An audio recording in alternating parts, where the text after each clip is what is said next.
Step-ups, especially assisted step-ups, are one of my favorite exercises to do. You're going to put your right foot on the bench. You're going to have one hand holding the bar and the other hand holding the dumbbell. And then you're just going to step up, pressing through the heel to straighten your right leg. Concurrently bringing the left foot to meet your right foot at the top.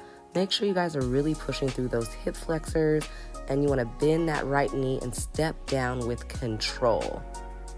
These can be easily done from home on like a chair, something very, very sturdy. They work your glutes, your hamstrings, your quads, and are so good for low impact on your knees. Okay, so for my gym babes, you're going to go ahead and hop on that leg extension machine. You're first going to start off with a very light load. You want to perform this exercise nice and controlled, concentrating on contracting those quads and squeezing that core. Oh, and don't forget to like and subscribe. Bye. Thanks for watching.